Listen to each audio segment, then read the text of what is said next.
The clock is anxious to start ticking on my 100-hour journey through the Utah desert, but before the starting gun can sound, there's one thing left to do: make my way back into Utah. It's early morning in White Pocket, Arizona, where the landscape feels like another planet. The formations are just stone and sand, but the experience is magnetic and it draws me in.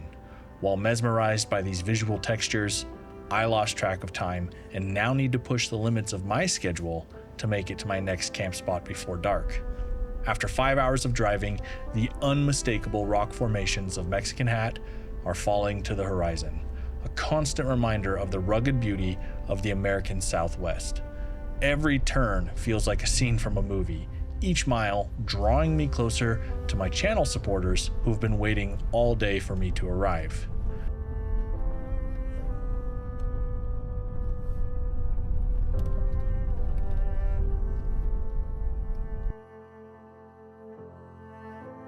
Here in the desert, it is impossible to find a bad campsite. Whether nestled in the shadow of a cliff, perched high above a valley, or surrounded by the vast panorama of the desert floor, every spot offers something unforgettable.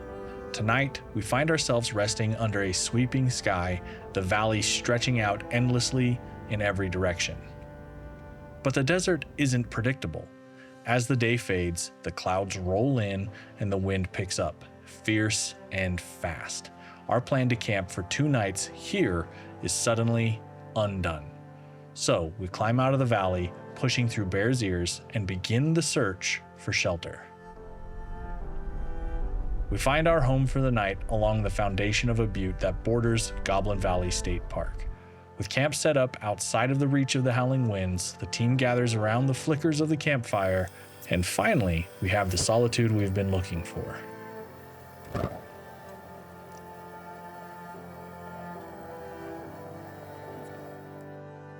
The night is deepening, and as the clock ticks past 12:01 a.m. on March 24th, the countdown officially begins. 100 hours in the Utah desert, a journey about to unfold where time and terrain collide, and every second matters.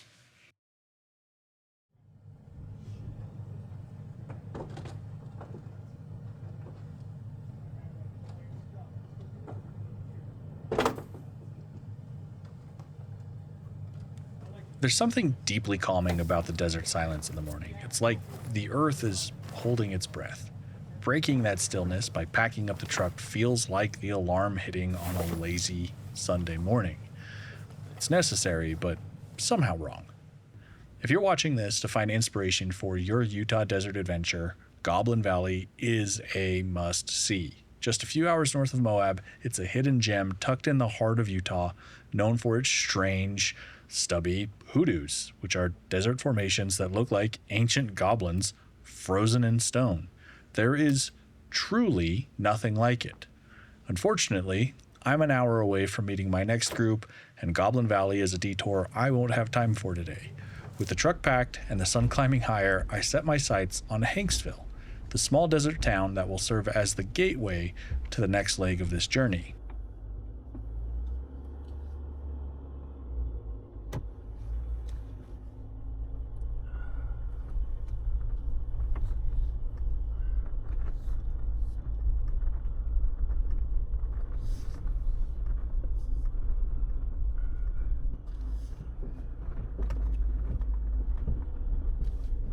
As I make my way to Hanksville, the rest of the group I'm meeting up with is running more than late.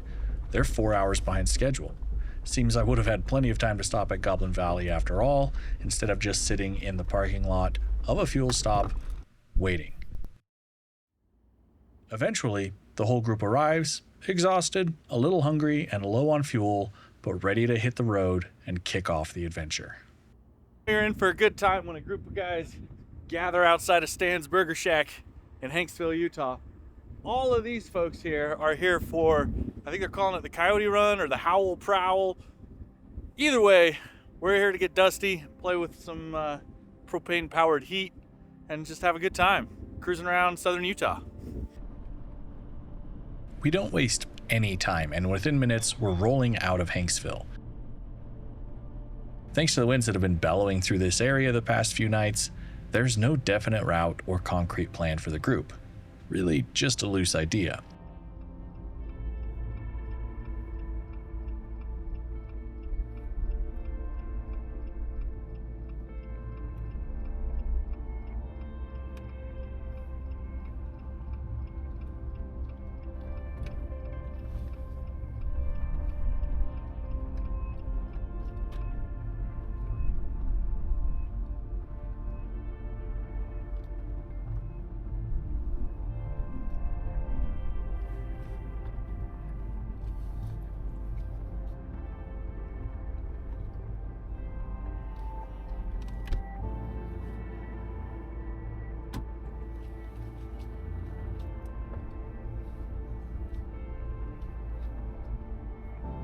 After only an hour of driving, the group pulls into a small turnout and we find ourselves starting to walk towards the mouth of the slot canyon.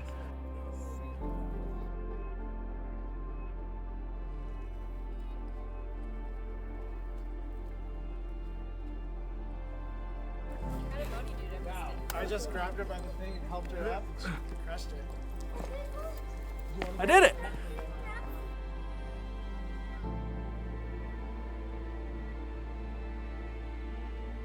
The wind, still blowing, is carrying sand through the narrow opening as it has for more than 1,000,000 years, slowly changing the canyon with every gust. It's one of those places you don't expect to find so close to the highway, but once you do, you'll have it saved on your map forever. This is an area I have explored quite a bit, but I've never noticed this canyon before. It's tucked literally right off the side of the road and hidden in plain sight, which I suppose is the nature of a slot canyon after all.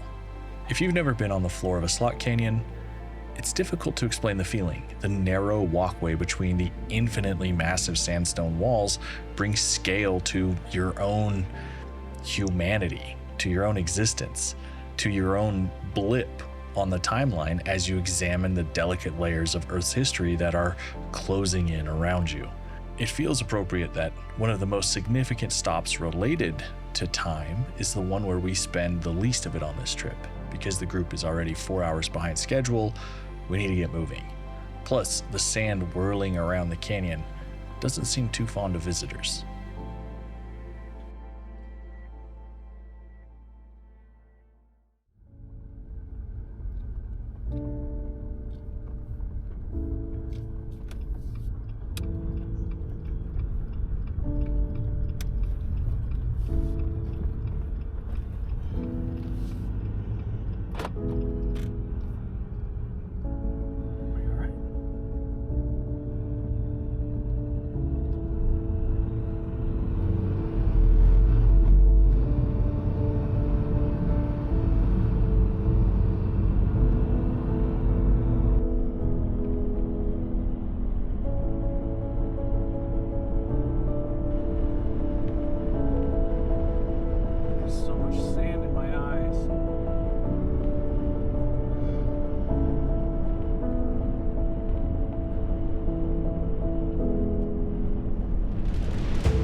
Missed the turn, so we had to turn around. That's why we're facing the wrong way.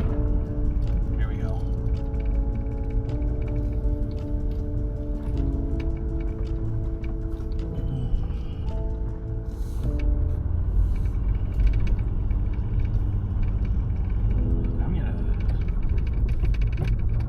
dump some air. There's no reason to be on dirt at full tire pressure.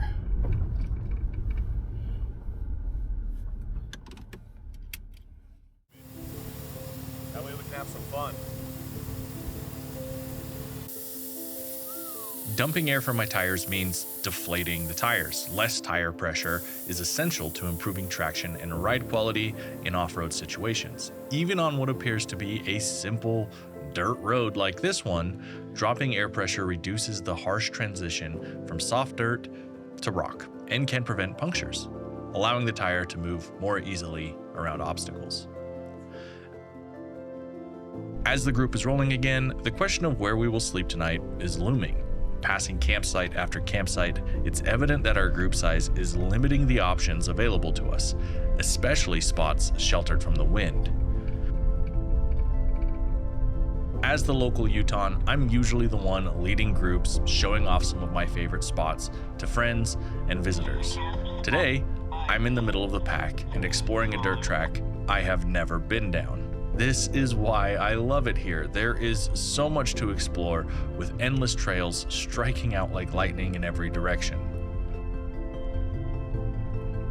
Not bad right here to our left. I don't know if we want to keep rolling. There was a spot that I was thinking of was a bit farther up, but yeah, I don't know. It's got a pretty good view and a different topography behind it.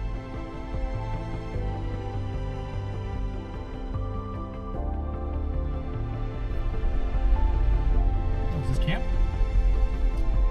As the group slows down to one of the largest clearings we've seen yet, I'm left questioning if this will be camp for the night or if we're only stopping to regroup, especially because this spot is so susceptible to the wind.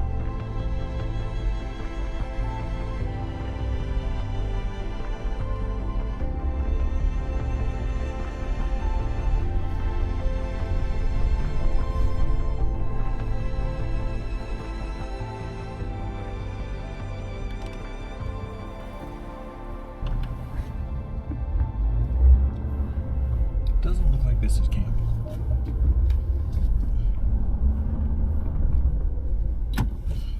It's pretty darn exposed, whatever it is.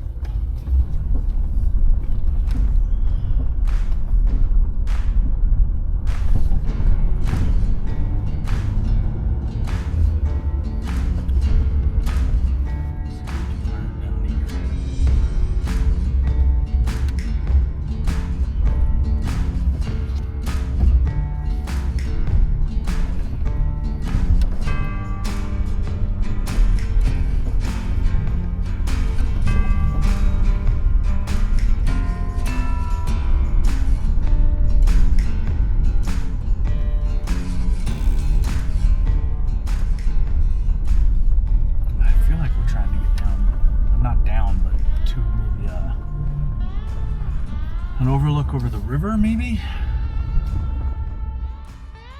Leaving the exposed area, I'm following a few of the crew out closer to the river overlook in hopes of finding a spot with a view of the Colorado River.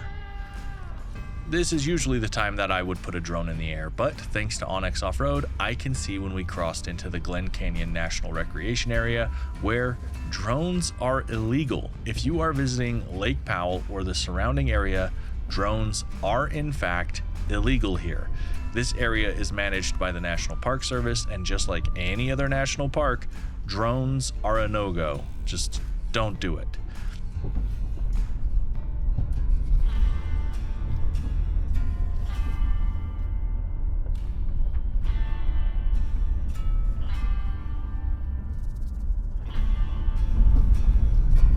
That could have wind cover, if that's a spot.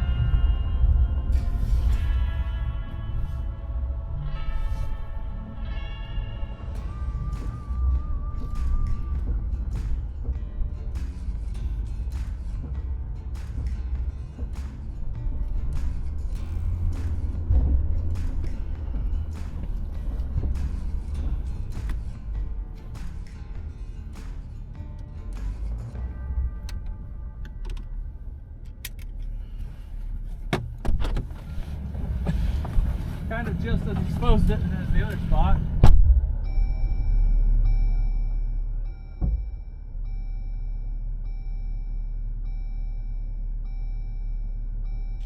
It's obvious that the road ends here at this split rock and that the entire group will not fit down here.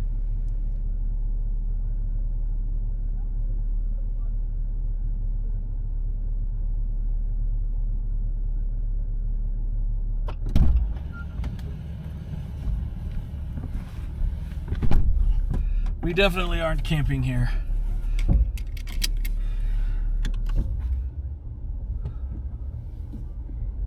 Test my off-road reversing skills.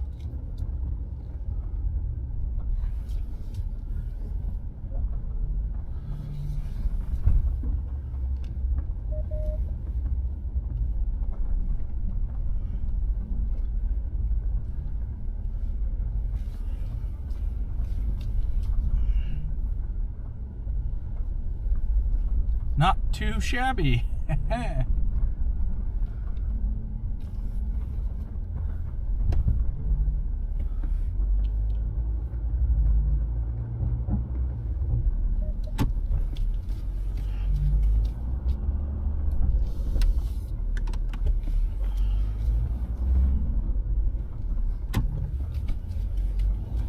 And away we go.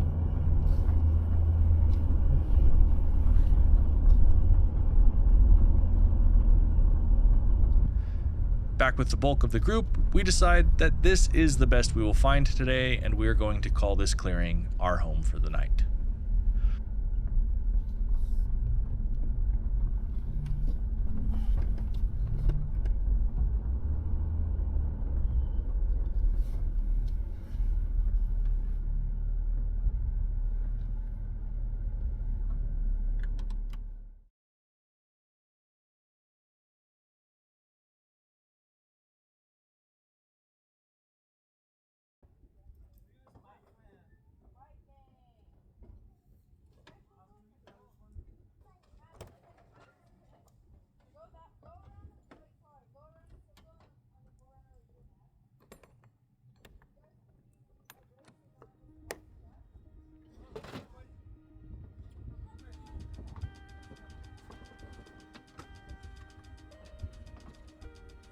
Before this trip, I built what I thought was the best diesel heater that I have made to date. It is built into a Rome Adventure Co. box and includes the fuel tank inside the box to prevent a long fuel line and leaking of fuel all over my gear, problems that I have had in the past. The oversight in this design is that I need to remove this cumbersome box from my roof rack just to refill that small fuel tank inside, and then lift it back onto the roof rack to run it. And out here in the desert in March, temps drop with the sun, making a heater like this worth the effort. But it does give me ideas for my next version.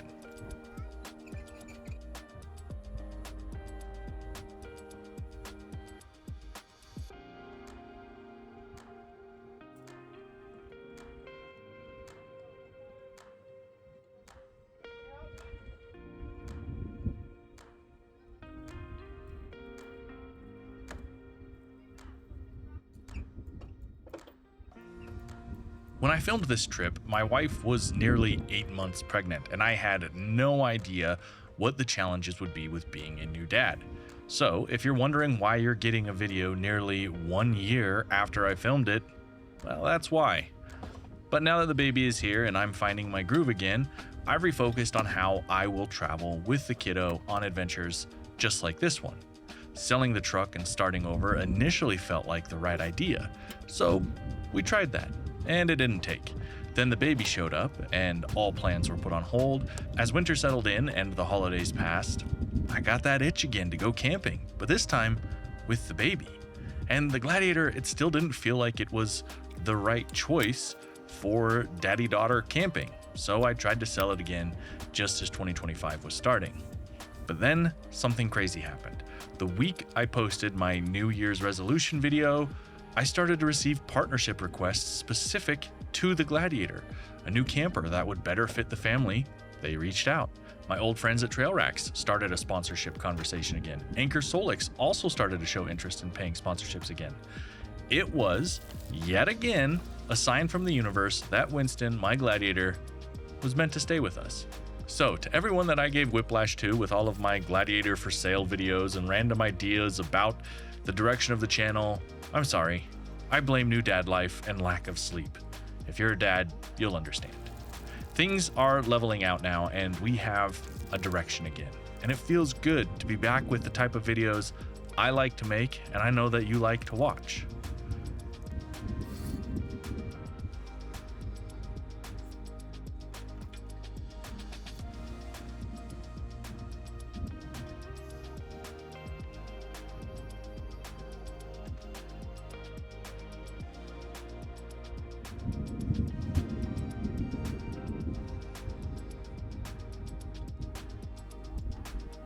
With heat finally dumping into the tent from the diesel heater, it's time to call it a night.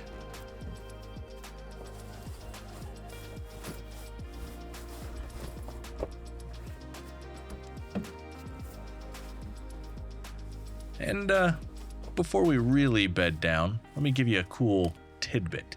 While I was on this trip, I learned that the full moon in March is called the worm moon, and it signals the shift from astronomical winter to spring in the northern hemisphere and is named the worm moon after the earthworms that generally start to rise in the soil around its appearance.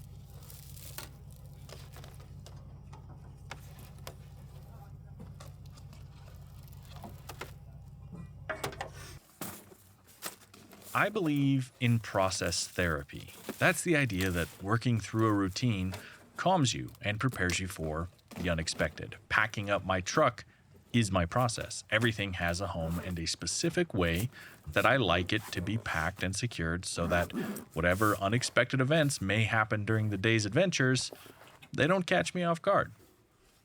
Taking the morning to work through my process is my therapy. I enjoy it immensely when I can have the time to ensure everything is put away exactly how I like it to be.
Leaving this first camp, the guys from Howl are promising that tonight's camp spot will be epic.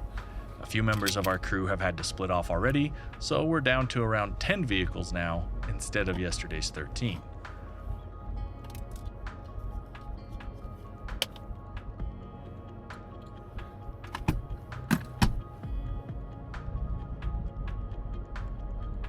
Radar check on 146460. Good check. Hear you. The drive out is the same route back to the highway that we drove into camp last night, so the group makes quick work of it, and before you know it, we're alongside pavement and working to add air to our tires again.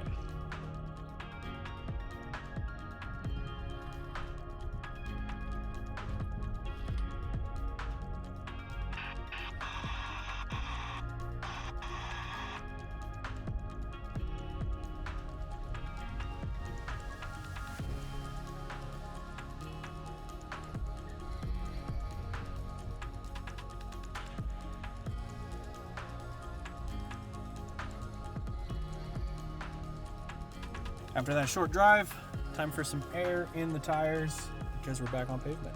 Airing down, as we call it in the off-road world, is only as good as your ability to air back up or reinflate your tires. To do that, an air compressor is one of the first modifications I make to my Overland builds. I have had all kinds, from mounted ones in the engine bay, to cubbies in the back, to portable ones in boxes, and even smaller battery-powered ones. While all have their place, none have been as exceptional as the ARB twin compressor paired with the Epic Kraken. This system inflates all 4 of my tires simultaneously and has a Bluetooth module to monitor my tire pressure, so I don't need to crouch down over my tires watching every single one of them. If you are a Jeep driver, this is what you need. The Jeep comes with almost everything you need to go off-road except an air compressor. So make this your first mod, and if you have already started to build out your Jeep and you don't have this yet, make it your next mod. Okay, clearly I have a crush on this bracket and compressor combo. I'll shut up about it now. Let's get this show on the road.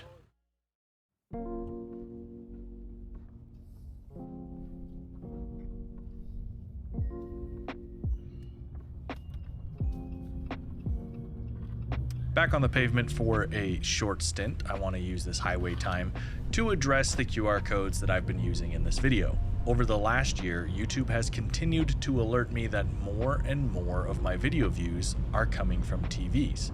As someone who works hard to create high quality content, this has me super excited. Just last month, 51% of my total views were on TV, meaning we have passed the threshold and I am now more of a TV show than a mobile YouTube channel. But hold your applause. One key way that I earn my living and am able to create this type of content is through affiliate commissions.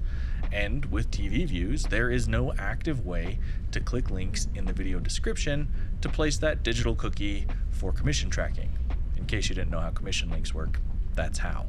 So I have been doing my best to artfully and subtly include QR codes for those watching at home to explore further some of the gear that I'm using.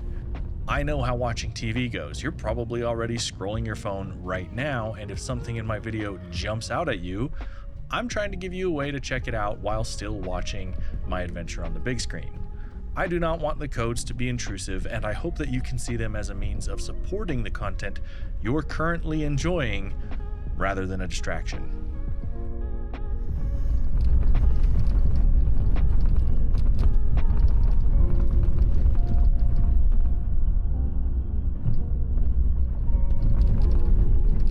Seat's taken, but I think there is some spots a little further back. No problem, are you turning around? Correct, yeah, there was some left turns like just a few minutes. And I think we can explore and find a spot there. Copy that.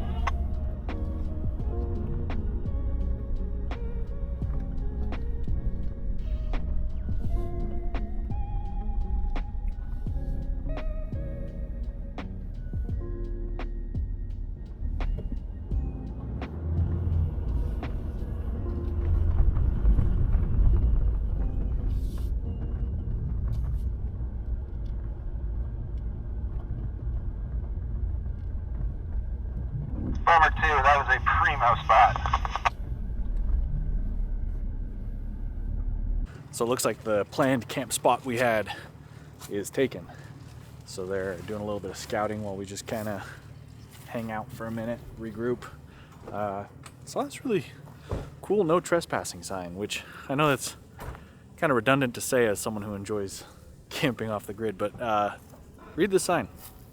No trespassing. Entering Ute Mountain, Ute Indian Reservation, restricted area, no livestock trespassing, no hunting, no hiking, no wood hauling, no fence post cutting, no alcoholic beverages, no firearms, no bicycles, no disturbing archaeological ruins, no all-terrain vehicles. Violators will be subject to prosecution, search and seizure of property under tribal and federal law. Exploring areas around here can be a little bit tricky because you are kind of weaving in and out of private, public, and tribal lands, and one of the tools that I think is probably the best for knowing where you can and cannot go is OnX Off-Road. We've been using it this entire trip. I've been using it to track this route and then, you know, plan places that I can visit when I'm, you know, with myself or with those smaller groups. And today we've been using it to see where in the heck we can actually go and camp. If you want to explore OnX Off-Road, I do have a link in the video description. It's awesome. It works with CarPlay. It's great for finding routes. They now have a new map out with color-coded routes, so you can pick a route that matches what your skill level is. It's really cool. I think there's been a lot of really positive changes in OnX Off-Road. Again, that link is in the description. And, well, they are a sponsor of this video. So thank you to OnX Off-Road, and head down to the description to check it out. Just checking, there was a truck with a camper that just rolled out. He didn't drive by you guys, did he? No camper drove by, no. All right, roger. Looks like we found a backup spot. So now everybody's got to load up their kids and their dogs, and then we'll get moving. This is a big group. I've never camped with a group this big. I think a few more showed up last night, so we're at something like 13 trucks. It's, yeah, it's a lot.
That would get snakes, Vince.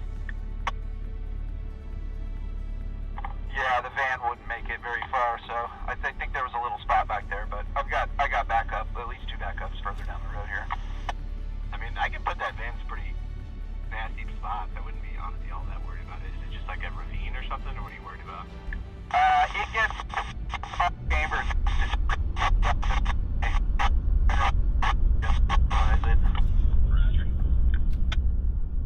We got skunked again, even on the backup campsite.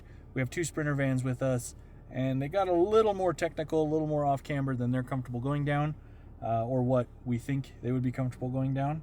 So 2 guys are scouting ahead again to hopefully find us a spot that's large enough for a group this size, because there are plenty of us. Let's see what they're saying.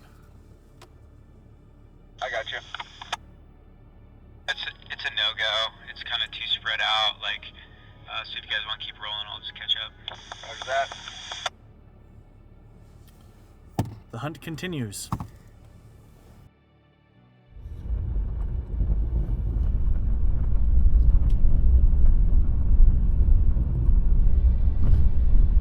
Man, I don't know if I want to keep driving. If we find camp, I might just stick at camp.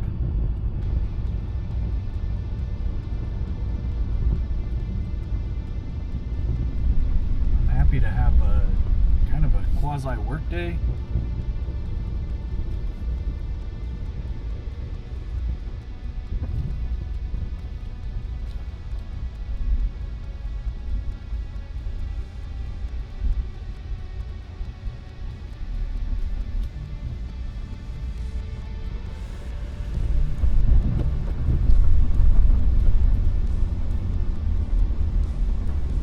Randall, I don't know how you feel about rubbing on trees in your van.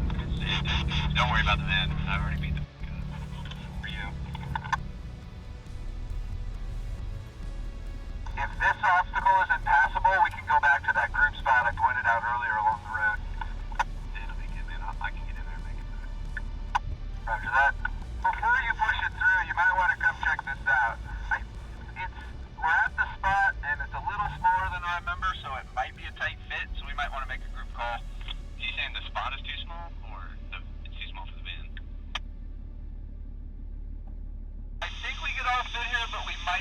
comfortable spread out at that other spot. So I kind of would like to see what everyone's opinion is. I see. I'm coming up fast. I looked again at that spot because I crossed the creek and went to another spot. But we might be able to actually fit not far off the road when I turned off. Is it better for a group? Because this might be a tight squeeze for 10. Yeah, this is a pretty tight squeeze for 10. Yeah, I think we should then fall back. So Kelly, how's your spot looking size-wise? I think we can fit them all in. Looking at it again, initially I was like, oh, we can fit half here, but we can just kind of take over the road and stuff because it doesn't go anywhere. So we can just kind of park along the road and things back there. Okay, so we'll head back and then make a right where you peeled off. Roger. Yeah, Vince, is there anywhere for me to turn around in this thing? I should go to my right over here. So I can pull forward.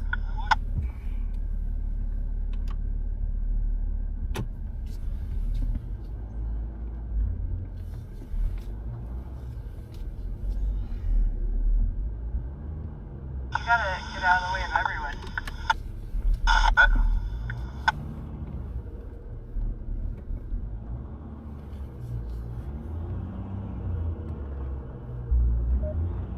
Kelly, we can get Randall's van in your spot, right?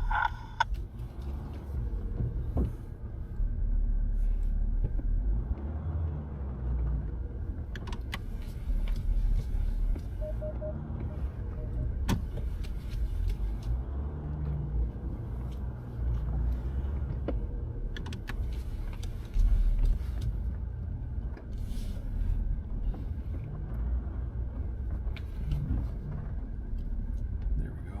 Now I'm out of the way. Everyone can turn around. Let's go see what's going on. It is pretty wild camping with a group this large. I mean, 10 vehicles is making finding a camp spot difficult. This seems like a really cool one, being below a cave. Oh, is this the end? I don't think that we're fitting 10 vehicles in here if this is the end of it. Oh, yeah, maybe not. Here, I'll grab a map real quick. You guys in here? Goodbye. Look at the dead. He's dungeon master. I know, man. I rode a critical. I got to camp here. All right, so basically, the cave is there. That's a good destination. Probably about 20-25 minutes in and out. So it's like, round trip total.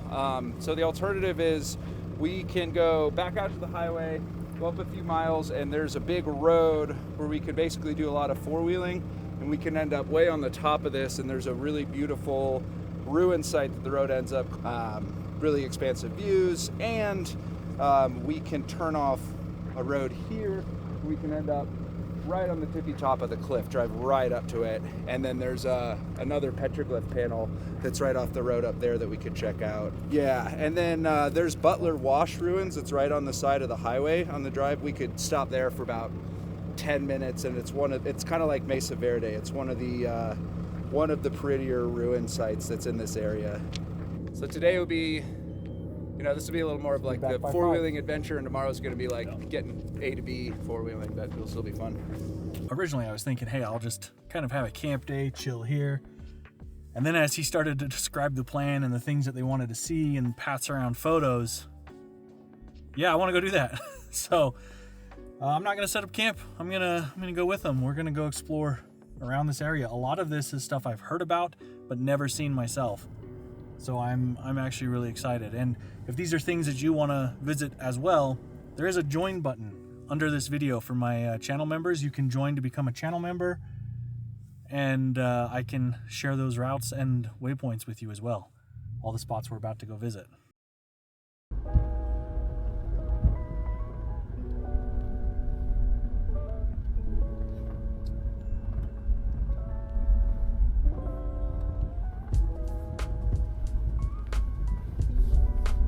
Waiting for our fearless leader to get in front. And now we roll. Do you hear me, Vince? We're here. Roger that. We're rolling.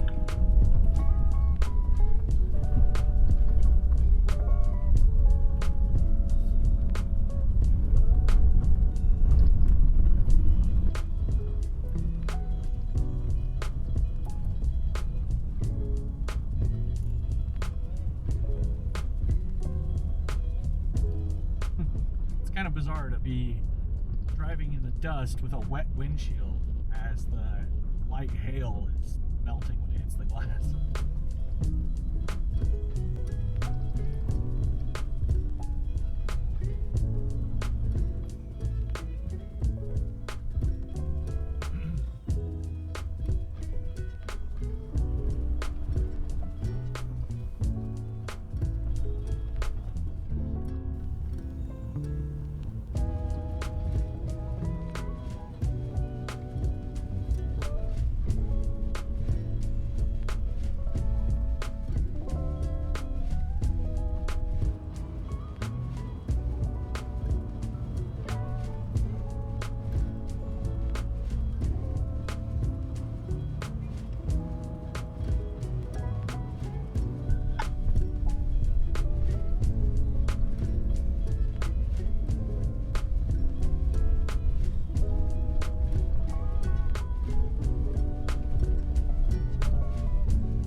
So far, the day has been a collection of occupied or inaccessible campsites, and the group is doing really well just going with the flow.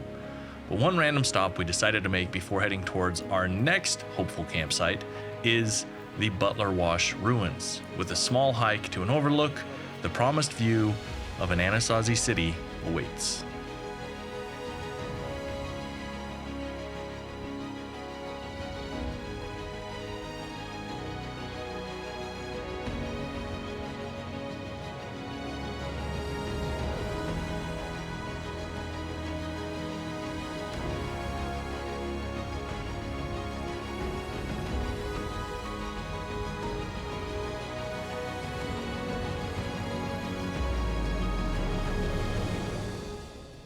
Wild. Yeah, it doesn't seem like there's a ton of.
Ancient ruins like that have a profound impact on my imagination. I become immersed in the vision of life in that cliffside grotto nearly 2 millennia ago.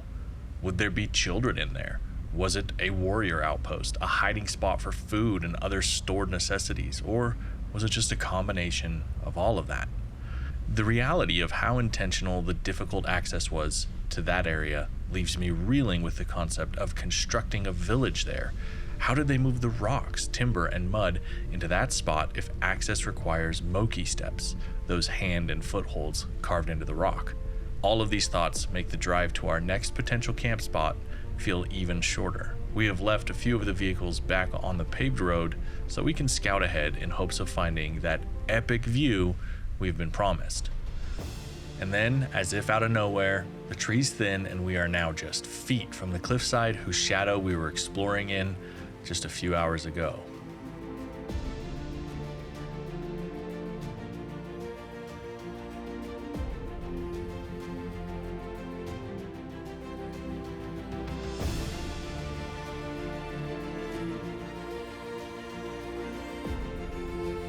Seeing just 9 of the 13 vehicles here feels like it will take some creativity to get everyone home for the night. So I decided to take a solo trip further down the trail to see if there might be a better spot at the end for the entire group.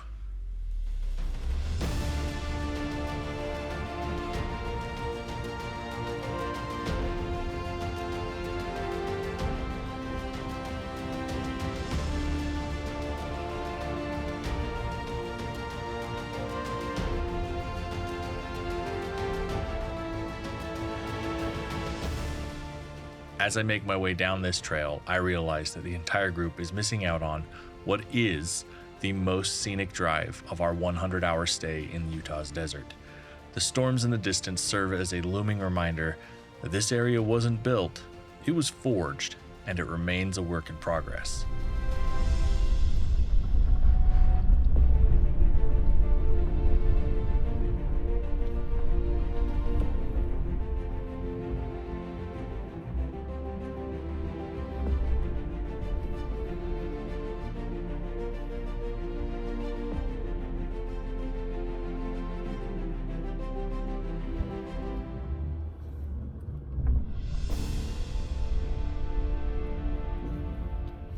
The trail soon reaches a dead end.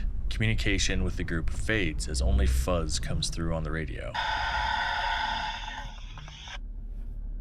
For the first time on this trip, I am alone.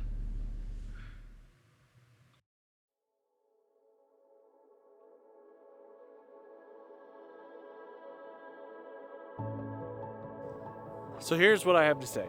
If you're following my tracks as one of my YouTube members and you're looking to camp in the spots I'm gonna camp, if I end up camping with the rest of the group, that is not the good camp spot. This is the good camp spot, this little area here.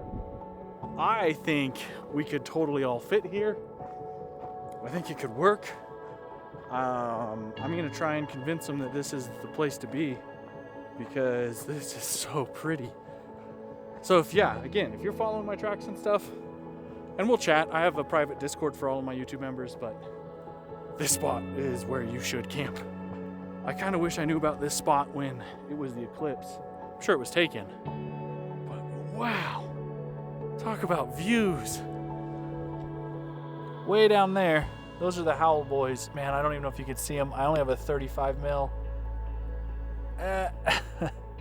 Probably not, but that's them.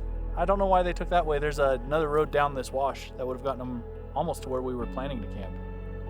Anyway, views. Look at this.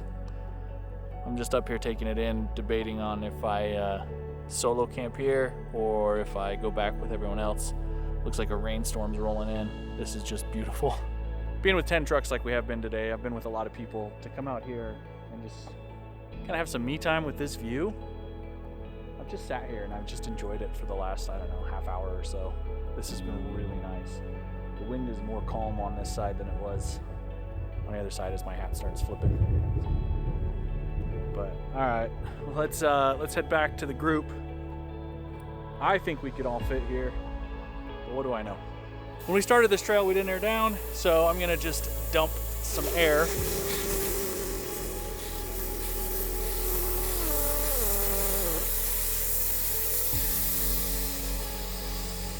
Every time I show off these Terraflex wheels with that dump valve, I get asked if I'm afraid people will dump my air in the parking lot. No, because I really don't daily drive this. And if it did happen, I have onboard air.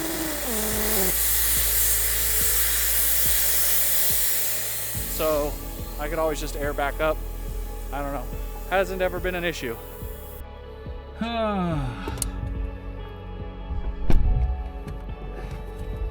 Well, sounds like the rest of the group isn't confident that this spot would house us all. I was just talking to them on the radio. They're afraid that it's a little too uneven, and I suppose I see that. So I'm gonna make my way back, be part of the crowd, but definitely marking this spot for another time.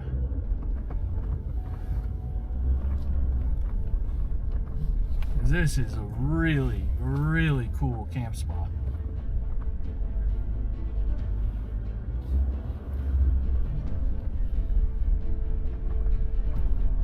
Yeah, this is the main spot. Yeah, I guess it's not exactly flat. Boy, what a cool spot though. Let's make our way back. Here we go. Oh, this is gonna be so much nicer now that I've aired down.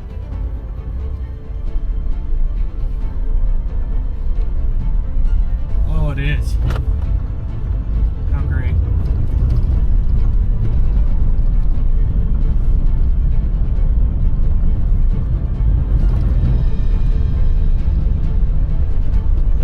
spots we've explored today. I think it is so fun to color an area in with a route like this and just really see all of it, even though it's all right next to each other. Get new perspectives on spots you just were. That last spot, man, that's cool. What a cool spot.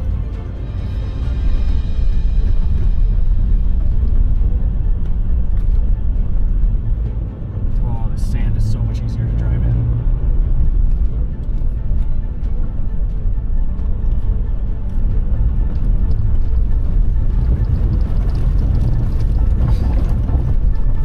Not so much. Can't send it. Jeez. This is a good spot to be.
I was about to break out the scuttle and start cooking when a few friends offered to share their meals with me.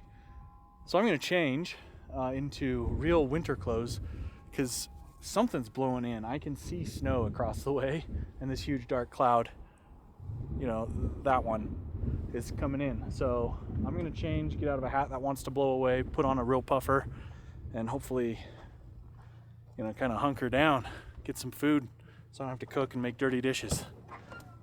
So I went to change my jacket, and the puffer I brought, it's a nano puff. I think this was actually warmer, and I don't know if it was just warmer because I already had it on, but that's what it felt like. So just went with my Cousin Eddie hat. Time to grab a fresh battery for this camera. Let's go see what's going on for dinner. So this is cool, walking between camp spots. It's just this entire ridge. I think this is so awesome.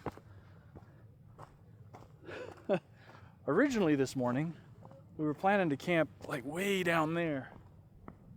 I mean, literally along the road down there.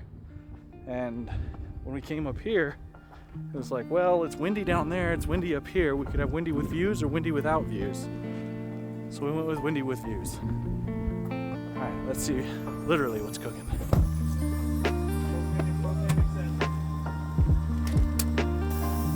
Pretty new to it. This is what I drink.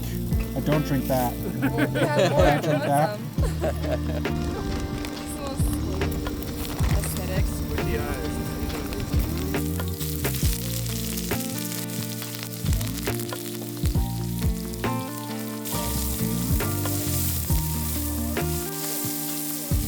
What does it need more of? Of all the employees to lunch today, they all kind and it was.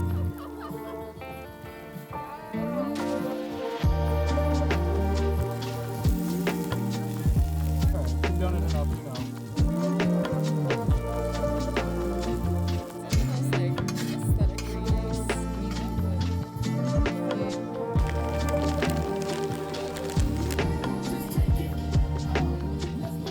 Is there no wind on this side? No, it's like. It's totally wind. Oh wait, now there is. Well, when I came over here, there wasn't. Free burrito. This is how you camp. Free food.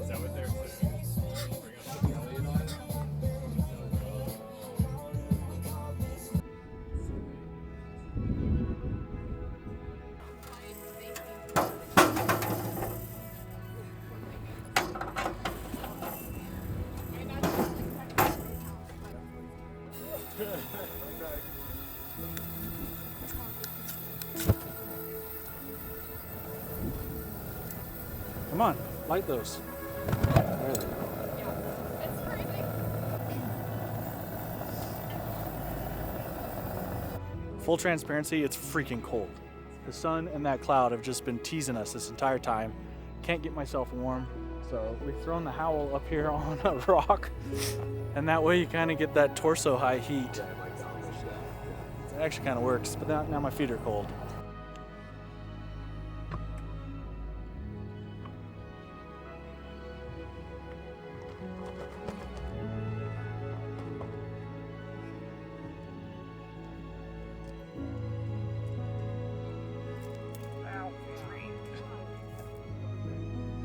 You kidding me with this view right now? The sun just finally came back. Thank you, sun! And now, look at this. Ah, worth it. It is windy, still very cold, but very much worth it.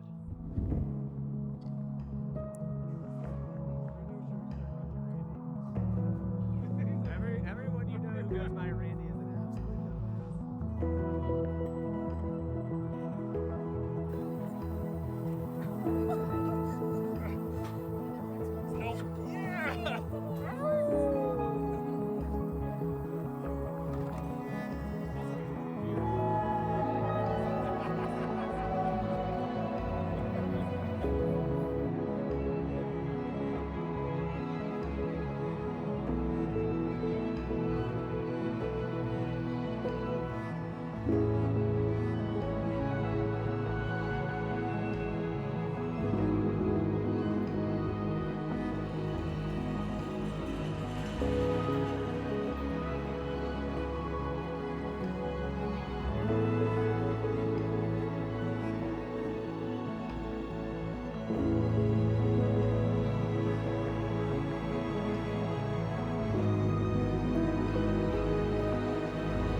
I wake up feeling more exhausted than I should. I barely slept. I'd been eagerly anticipating the time lapse I was shooting and the view of that storm that rolled through the wash below. It's been nearly a week living out of the truck now. I got a shower just before we started this leg of the trip, but with each passing day of long drives and camping, I can feel the grime piling up. The rest of the group is eager to get moving, so there's no time for a full shower. I settle for a quick rinse to shake off the exhaustion and feel somewhat normal again before I start tearing down camp.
From this lookout, I can see a small portion of the trail below, so I check my maps and it looks like it connects directly to our camp spot.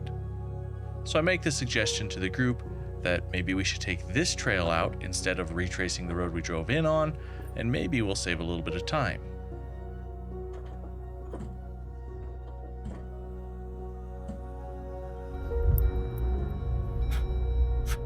dust and everything. Today should be a fun day of adventure. We're gonna take the switchback that's just literally below the cliff from us here out back to the highway, and then I think we're heading for a petroglyph wall or a pictograph wall, one of those. So this should be a darn good time.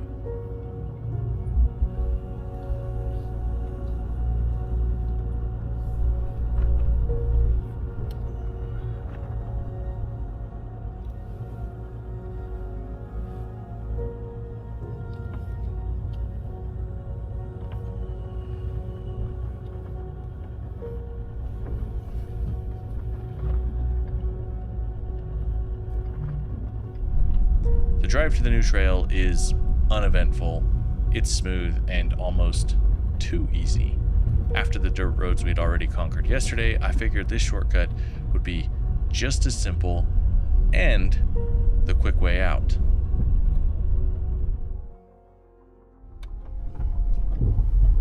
A couple ledges, I think hanging left is probably our easiest bet. As I turn off the main dirt road, it becomes clear that calling this route a shortcut was probably a mistake, and finding the way out is proving more challenging than any of us expected. I think we were supposed to take that lower road, so let's all just turn around in here, I guess. I'm right at, is it that ledge that we're supposed to go off of right here? Yeah, I think we take that right. Yeah, I'll just double check, make sure I'm in the right spot.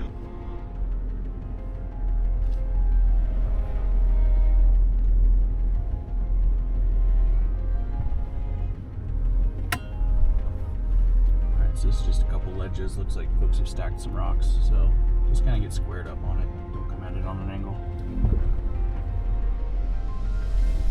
The strategy is just to jump it, right? Get sandy, bro.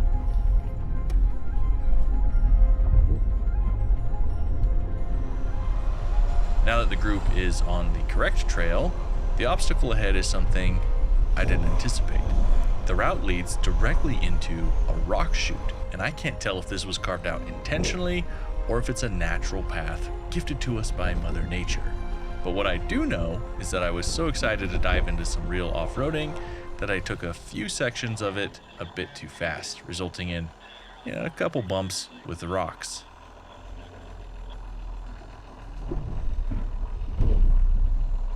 Kelly 5 with Justin truck made it pretty hard. Yeah, he just hit his shock mount. While the rest of the group is busy chatting over the radio, I quickly have to remind myself of the basics of navigating rocky trails like this one. Then Vince, have you had eyes on the whole trail past that? Everything's fine past that? Yeah, that rock chute that you guys are currently looking down seems to be the hardest. And then, like I mentioned, like 2/3 of the way down, there's some boulders in the middle of the road. But Justin and Randall and I both scoped it from looking down the cliff, and we think you guys can get around it.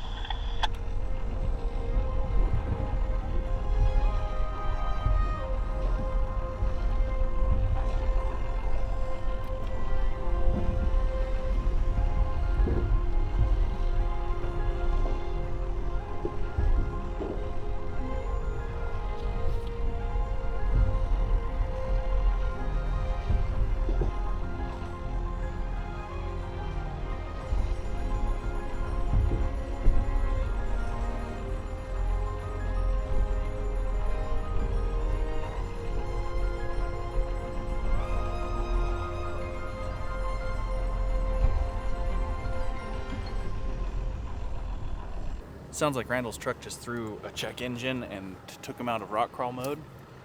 I wonder if we do the old disconnect the battery and get it to work again or something. Sorry. Trying to get these go-heads off you, homie. Dude, get me out of this truck, bro. Sorry, what is this thing? It's that quality Ford, baby. Do you want to just disconnect the battery? Well, let me see if I can get it into... They got rid of the service code. So oh, yeah, it's back. Let's go, Ford. Let's go. We're back. We're back. Everybody feel all right? Bumps and bruises? No, I want to go back. All right. You figure it out. Yeah. It's always a good sign when, after what could have been a total mood killer, we're still cracking jokes and pushing forward. With the rock chute behind us and the spirits still high, we press on, only to realize the shortcut we'd hoped for is far from over. We're not even halfway through, and the unforgiving shelf road shows no sign of easing up, winding its way relentlessly toward the valley below. My good friend Sean from the Story Till Now is infamous for his almost unhealthy love of steep, sketchy roads, and this one is sure to make the cut. It isn't long before I'm staring down a runoff where the road's outer edge has been entirely washed away. Positioned right at the crux of a sharp corner, I'm left with no real choice but to ease my passenger side into the eroded void suspended hundreds of feet above the valley floor. I can only pray that gravity shows me mercy rather than turning this already tense moment into disaster.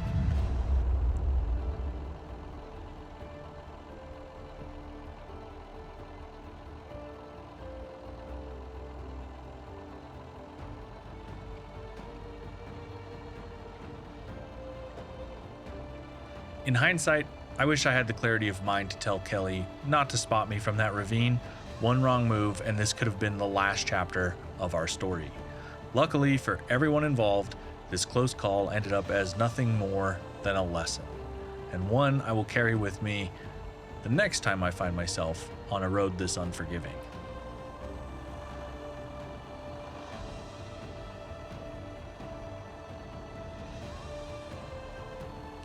For Kelly in the red 4Runner and the other short wheelbase vehicles, this obstacle was really just another bump in the road.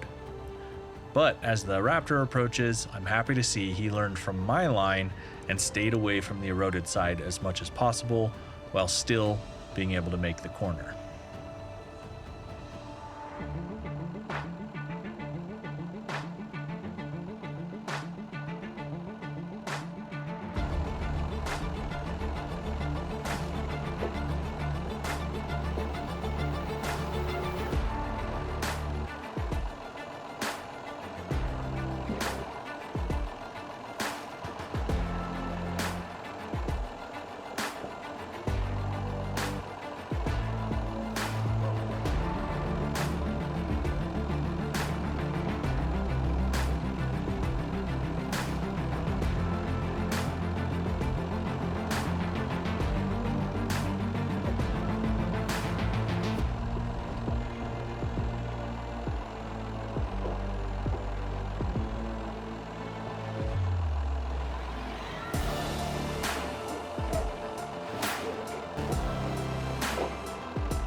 The end of the trail is finally in sight, and with the storm closing in fast, we need to make quick work of the last obstacle.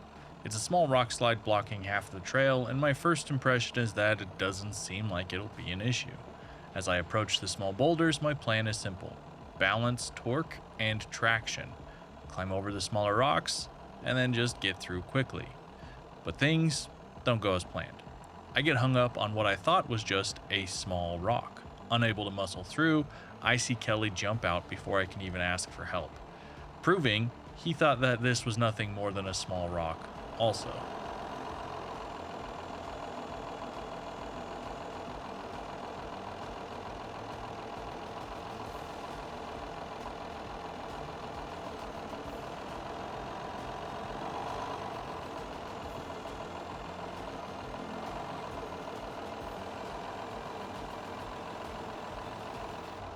I don't know how, but he finds the strength to clear it from the trail, buying the entire group, and especially the Ford Raptor behind me, some much needed time.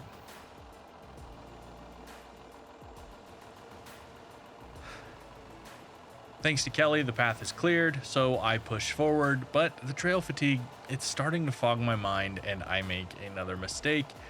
I ran into more rocks that I didn't catch on my front-facing camera. A quick reposition of the Jeep after Kelly moves that enormous rock.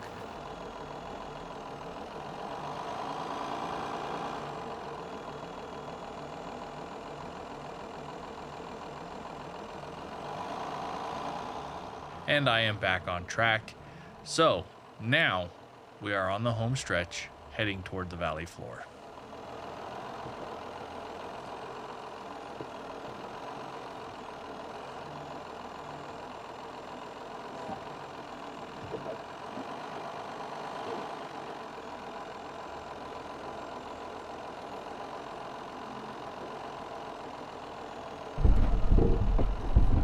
This is fun. Glad you suggested it, Justin. Yeah, you know, test your wits a little bit. The wide load to bring down this little trail.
We did it!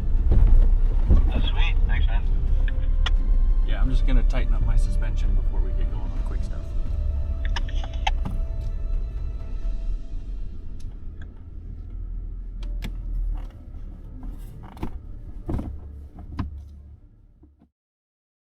That was a lot of fun. It took us a little bit longer than we thought. There was a plan to go visit some swimming hole, but it's also like quasi-snowing, so I think we're gonna scrap the swimming hole and move on to what would be the next part of the trip. I don't know 100% of the plan. Kelly and the Howell boys have kind of laid it out, so I'm really just kind of following along, other than I wanted to do that more technical portion today. So that one's my fault. From here on out, I don't know what the plan is.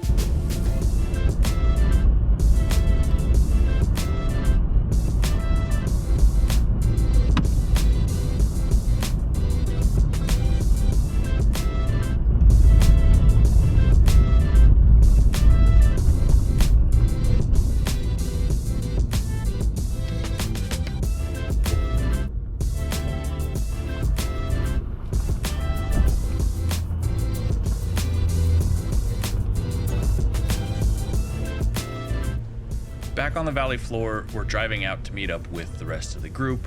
As the storm settles in, it's clear that we made it off that shelf road just in time. Not only would traction have been an issue, but water has nowhere to go but down on those cliff faces, and it often brings rocks with it.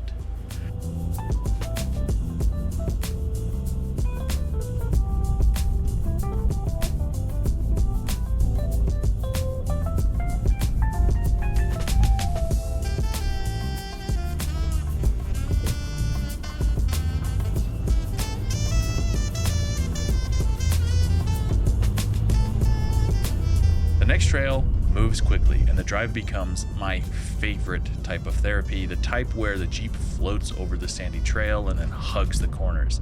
And it only gets better as sleet starts hitting the windshield, This right here is my happy place.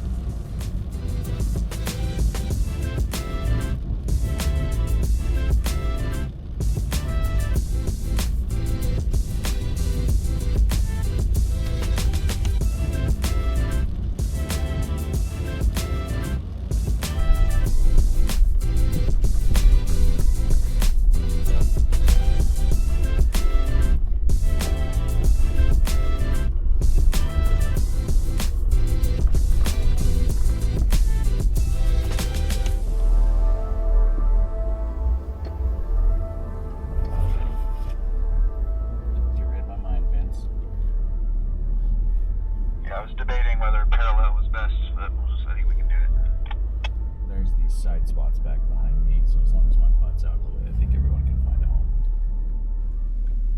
Visiting rock art is as awe-inspiring as exploring cliff dwellings, and while I debated whether to say anything in this video, I feel it's important to take a moment and send love to the family of someone who meant a great deal to our adventure community, Andrew Cross. Andrew passed away today, March 4th, 2025, the day that I am editing this segment of the video, which feels apropos. His YouTube channel, Desert Drifter, is still in its adolescence. Just a year into sharing videos that explore rock art panels, ancient dwellings, and even ghost towns, his passion for adventure and ancient history was contagious. And though I regularly cross paths with other adventure YouTubers, I never had the chance to meet Andrew. In fact, I hadn't even heard of his channel until after his tragic accident in January. And I can't help but feel a great loss for the entire community. I would have loved to explore and make a few videos with him. He seemed like such a kind and genuine human. The adventure creator community truly lost one of the good ones. And to Evelyn, Andrew's wife, my deepest condolences. I don't know if you'll ever see this. You probably won't, and that's okay. But I hope you find comfort in the videos he created and that you can continue to relive those cherished memories through the adventures he captured and shared with us all.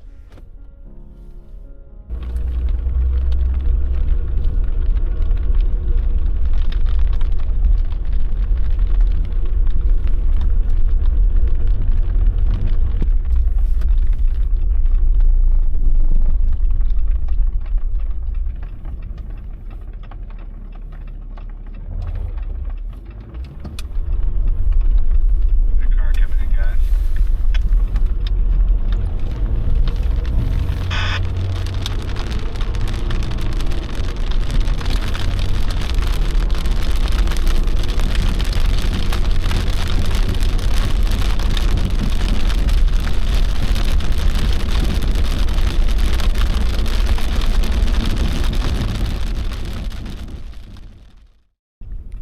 The group's got about 10 Howell R4 campfires between us, which means one thing.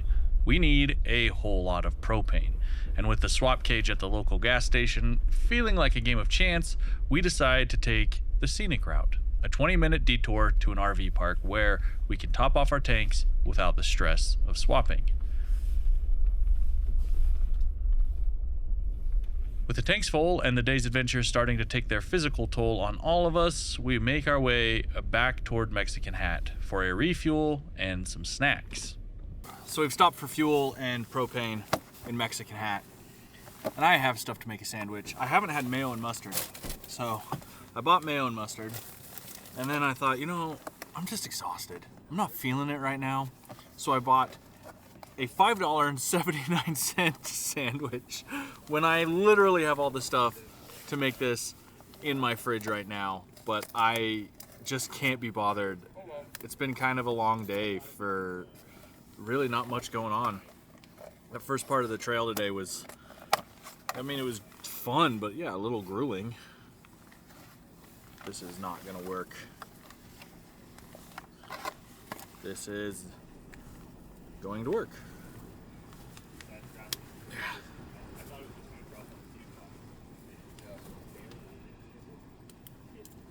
Here we go. Here we go. No, come on, just open. Uncle Kiki, how we looking?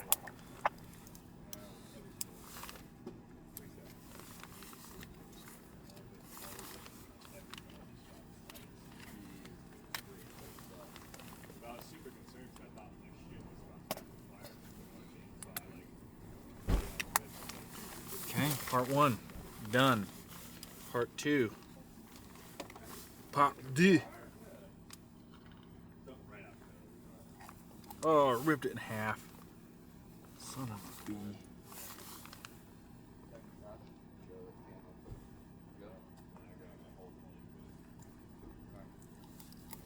Oh no, it like left plastic on it. Oh. That's nasty.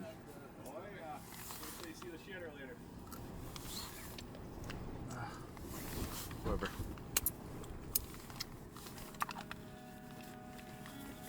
Freaking starving. Yours is bigger than mine. What? What's that? Oh, mine tire? Yeah.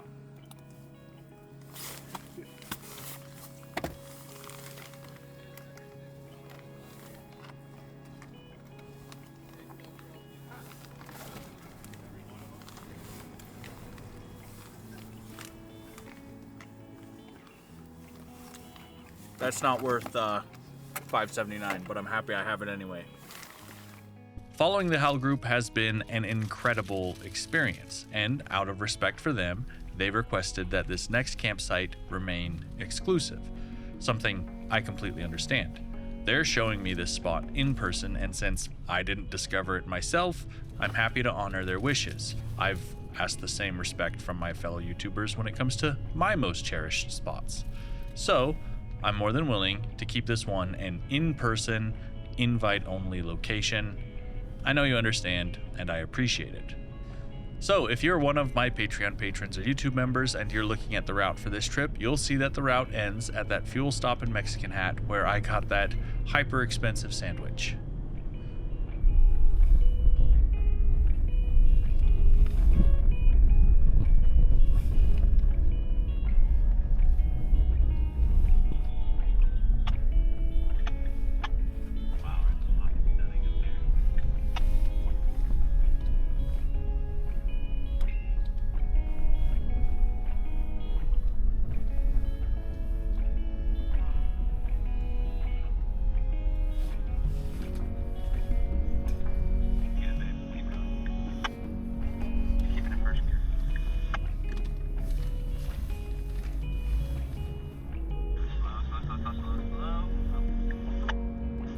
Do you have a preference on where you want me to park?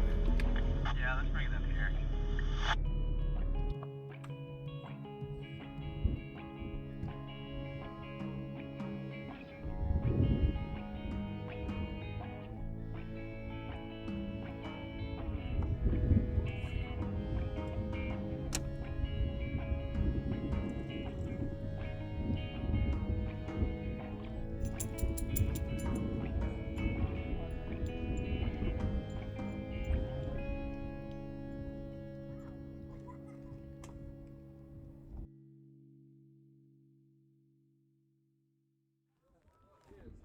We're at camp.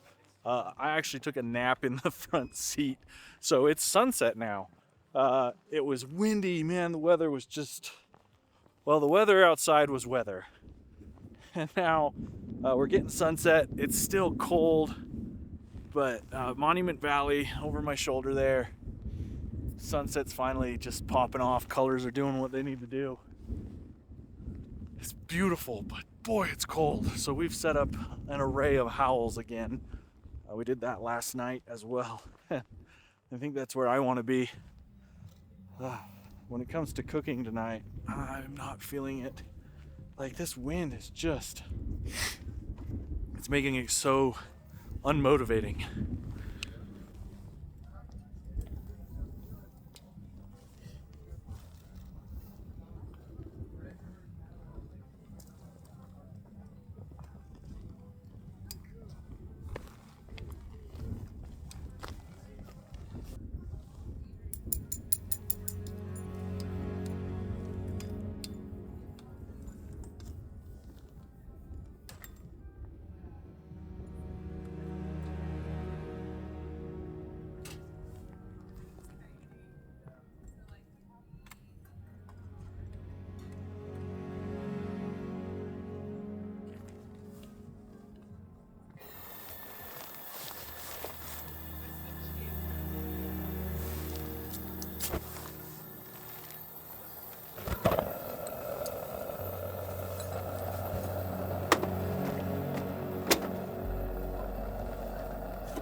Yeah, maybe.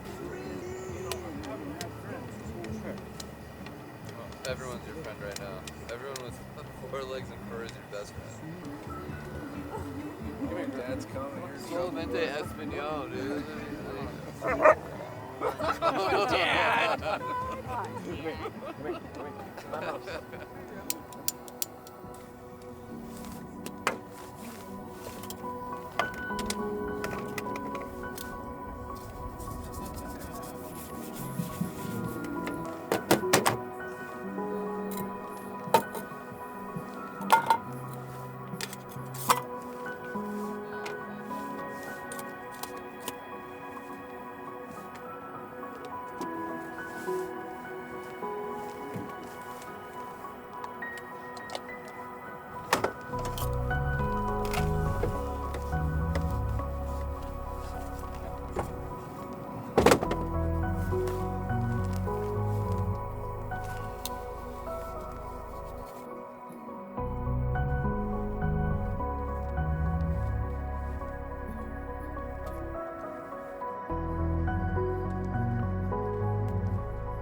Finally, the sun is out, and while there might be a bite in the air, the wind has settled down and I can get a proper shower. As much as I love this camper setup, my shower system is pretty flawed. In fact, I carry two showers, this Julka hot tap and a geyser. I like the Julka when I want a genuinely refreshing home-style shower, but the geyser when I need a wash that's stronger than some dude wipes. The Julka, as you can see, is cumbersome to set up. It's my biggest gripe with it. Don't expect a quick shower when running hoses, propane, and power lines all around the truck. But for a ritual I perform every 3 days or so, it's worth it to feel fresh and ready for more trails.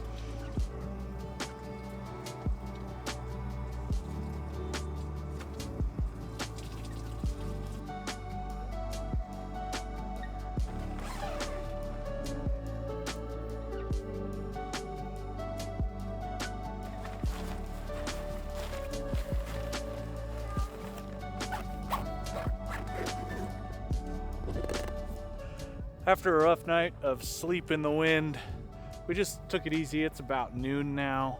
Took our time packing up. I didn't really film any of it because I just kind of did it as we were kind of in between conversation.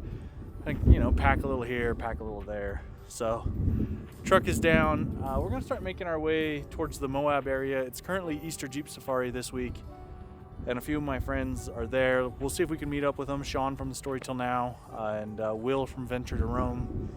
If we can't, we can't. There's plenty of camping to be had still. So Keegan Jasper, if you're not following him, I'll link his channel below. But we're gonna make our way towards Moab.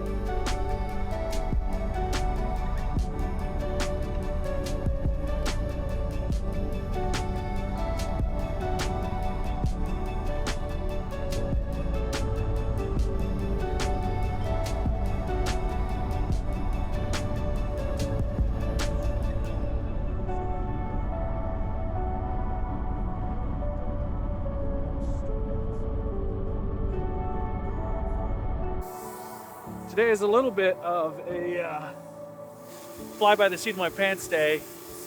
We wanted to get as far as the San Rafael Swell. That's not gonna happen, so we're on one of my favorite roads in Moab, praying we can find a spot during Easter Jeep Safari.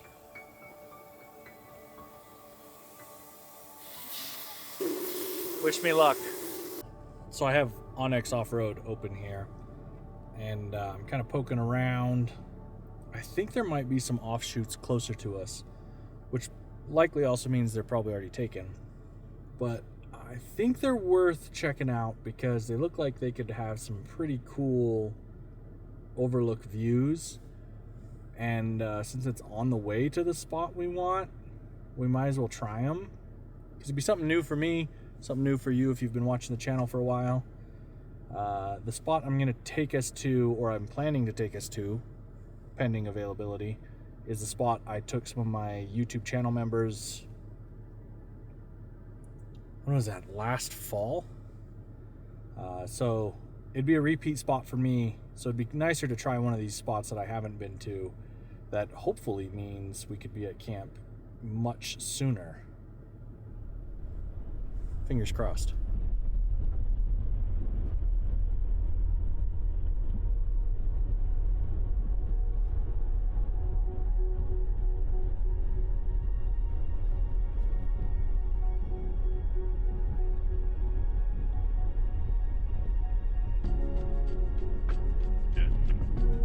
Oh, okay, so here it is. It's at this tree.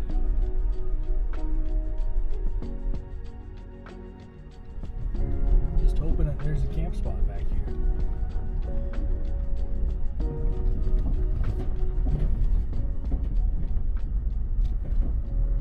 So a lot of this area has been closed as a part of that Moab closure.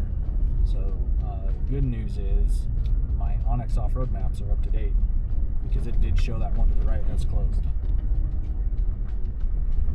Surprised you don't have a sign or anything on it. There was a post way out there, but it did say closed.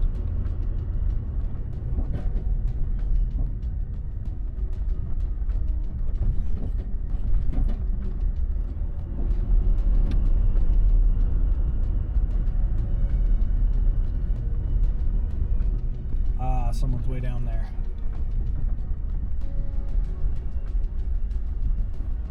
Okay, I wonder, can we see to the other butte on the other side though?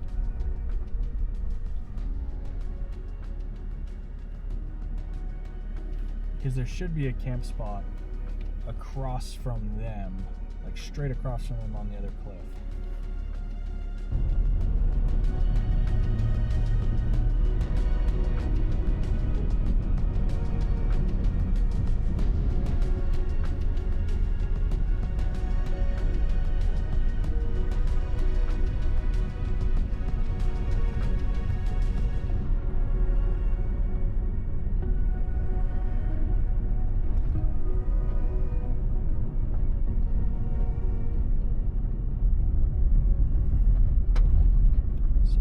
See any vehicles down here, but I'm not ruling it out yet.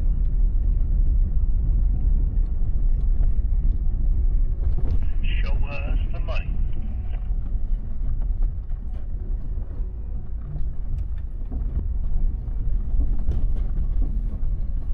Okay, this looks like this could be a camp spot right in front of us, and I think there's one around the corner from it. Oh, dude, yeah, all of those are good. I'm gonna just pop up here and see what it looks like down to the right.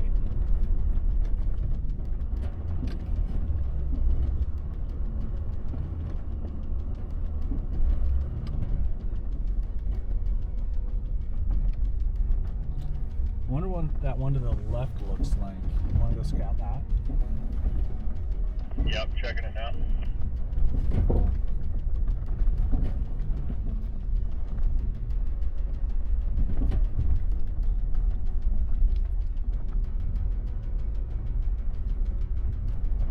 This one is available over here.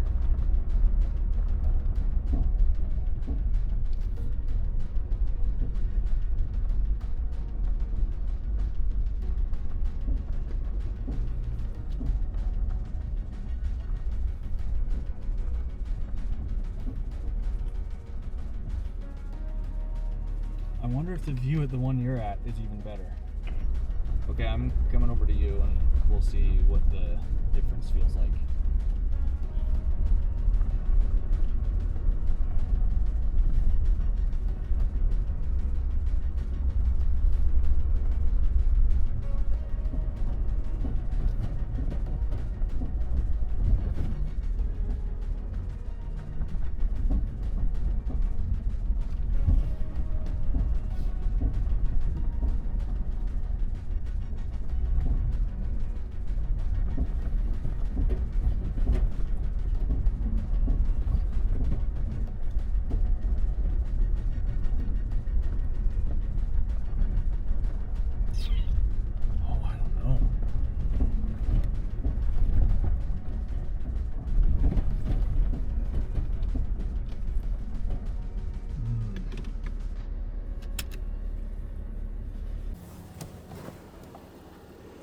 I don't know, because this is cool, but we can't really see it. The other one like winds around, and it gets the canyon back behind it, as well as the canyon coming around. The one that you The went one I over was there? just at, yeah. How many spaces are over there? We could both fit. Oh, let's do it then.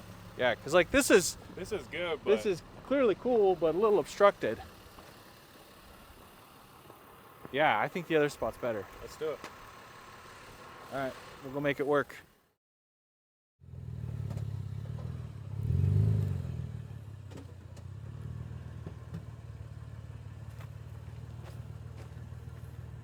Oh, And with the magic of rock stacking, stacking rocks. thanks to Keegan, master rock stacker, That's what they call me. I'm level, and we have a home for the night. I can't believe our luck. During one of the largest off-road events in Moab, Easter Jeep Safari, Keegan and I found an incredible spot, and we did it in a record time because the sun is still up. I thought for sure we would be hunting in the dark for camp today.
One part of my setup ritual that I haven't shown yet is Starlink. While I absolutely understand getting out here to disconnect, there is something so nice about being able to jump on a strong Wi-Fi signal with fast internet to look something up, make a FaceTime call home, or just check my email.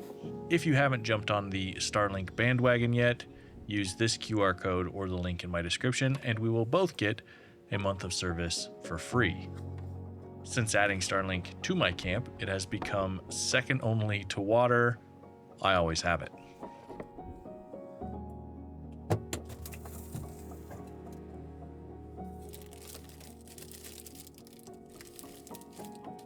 Since this trip, however, I have replaced this Gen 3 Starlink dish with the new Starlink Mini. This Gen 3 requires a power supply and a router, as you can see. They take up space and they make setup a little cumbersome. With the new Starlink Mini, the power supply and the Wi-Fi router are built into the dish. So all you need is a power cable, and the best part is that it can run off 12 volt or USB-C, so you can get really creative with providing it power and mounting it. Not to mention the size, the Starlink Mini is roughly the same size as the larger iPad Pro, and with cool mounts like the Revel Link, you can run this while in motion. Seriously, cell boosters, they're essentially dead. Get a Starlink Mini.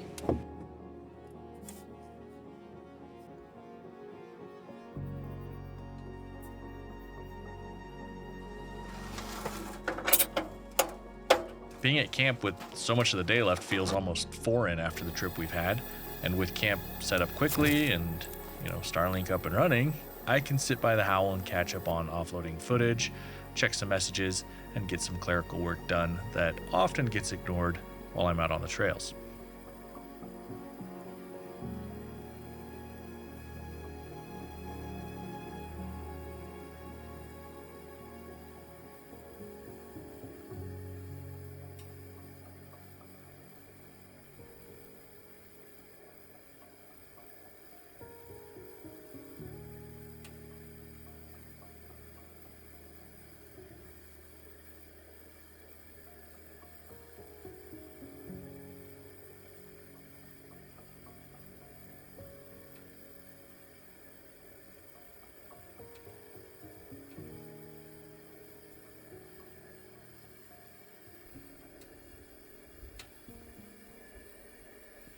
Work is done, and the next notification I get is from my stomach.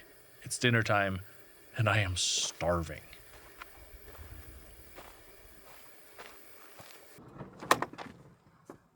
Tonight, I'm cooking on the scuttle again, and it is sous vide chicken tacos.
The scuttle is unapologetically one of the most internet or influencer overland items out there.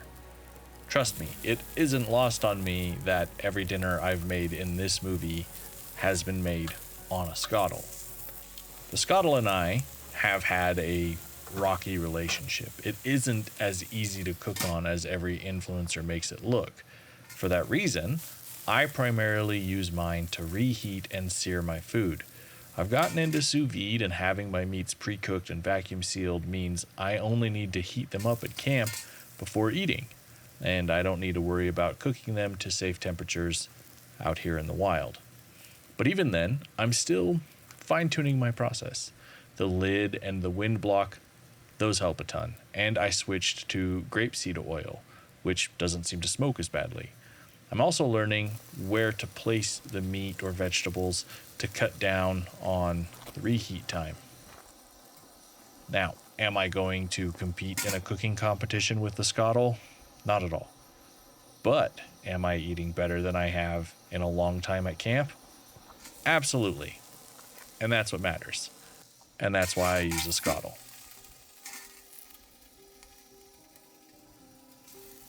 I don't know what it is with today's timing, but it has been absolutely perfect. Just as I finish cooking, the sunset decides to put on a show for us.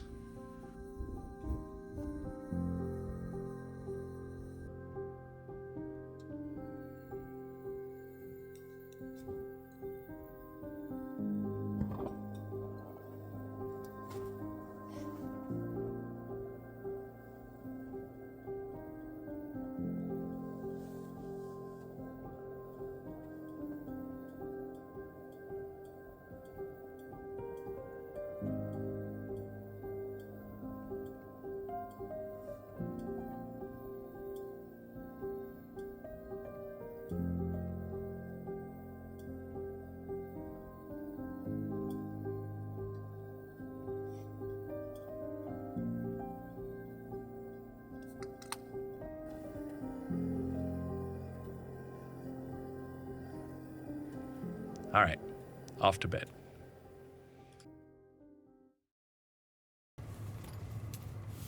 And there it is, hour number 100 in the Utah desert. Now, you're probably thinking I set an alarm to make sure I was awake at 4 a.m. to see me hit hour 100, but I didn't. It is super windy and the gusts are shaking the truck, so I'm awake.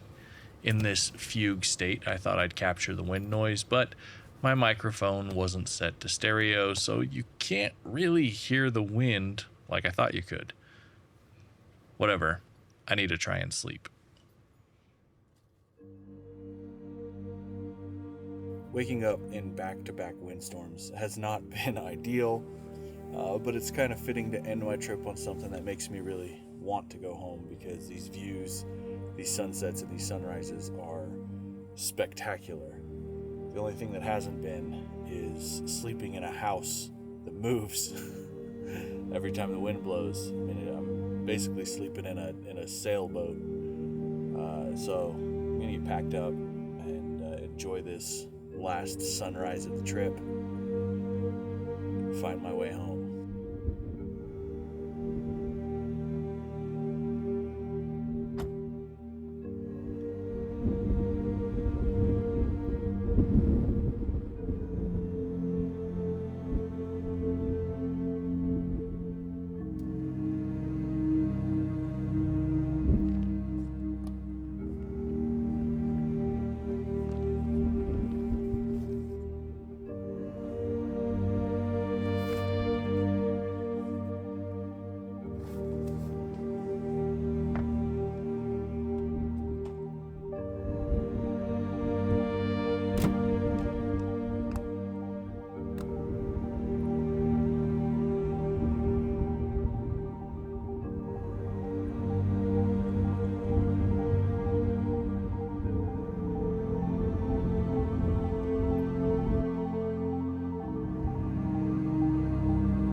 Here we go, one last use of the Kraken inflation system. That just means that a real shower, a real meal, and all that is on the way next. If you haven't heard, the Kraken is how I air up my tires. It's a 4-hose system that's all built into the Jeep, so it's integrated under the seats. So there's an outlet on this side and an outlet on the passenger side with switches and even a purge, because if you've ever disconnected one of these ARB twin hoses when it has pressure, doesn't feel good. So I'm gonna get going on airing these up, and then we'll roll.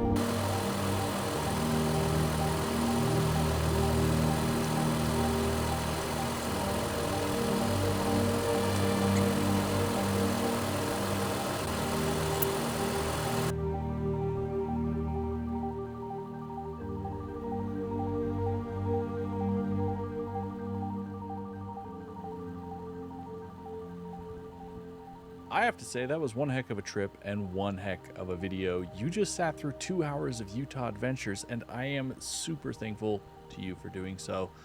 I want to make sure that you get the recognition you deserve, so if you made it this far into the video, which you did because you're watching this part, leave me a comment and start it with, I could do 100 hours in my sleep, and I'll make sure to respond to you.